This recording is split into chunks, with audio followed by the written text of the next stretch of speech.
अल्लामा मोहम्मद इकबाल, जिन्हें मुफ़क्किर पाकिस्तान और शायर मुशरिक़ के लक़ब से याद किया जाता है, एक अजीम फ़लसफ़ी, शायर और रहनुमा थे जिन्होंने पाकिस्तान के क़याम में अहम किरदार अदा किया और मुसलमानों को खुदी, इत्तेहाद और तरक्की के लिए नई सूझ दी। इब्तदाई ज़िंदगी अल्लामा इकबाल 9 नवंबर 1877 को सियालकोट, पाकिस्तान में पैदा हुए। उनके वालिद का नाम शेख नूर मोहम्मद था, जो एक बासूल और मजहबी शख्स थे। इकबाल का बचपन बहुत सख्त था, लेकिन उनके वालिद ने उन्हें इल्म की अहमियत सिखाई और उन्हें हमेशा कामयाब होने का हौसला दिया। इकबाल ने इब्तदाई तालीम सियालकोट और लाहौर से हासिल की।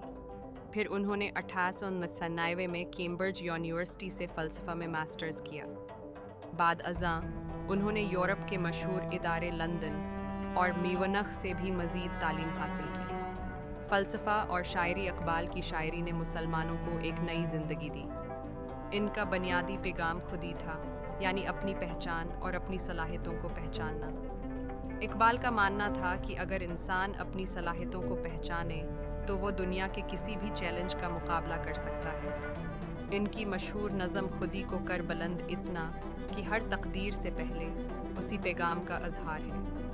इकबाल ने मुसलमानों के अंदर बेदारी पैदा करने के लिए कई अहम इशार लिखे। उनकी मशहूर किताबें बांग-ए-दिरा, बाली जबरेल और ज़र्ब कलीम हैं, जिनमें उन्होंने मुसलमानों की हालत ज़ार पर गहरे तबसरे किए और उन्हें एक नई समत दिखाने की कोशिश की।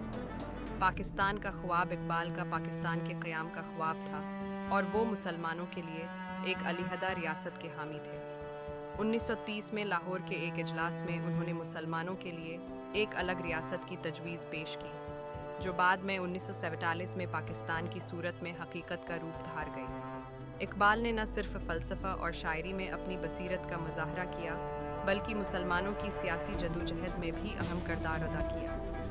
उन्होंने मोहम्मद अली जनाह को पाकिस्तान का रहनुमा तस्लीम किया और उनके साथ मिलकर मुसलमानों के हुकूक़ के लिए आवाज़ उठाई।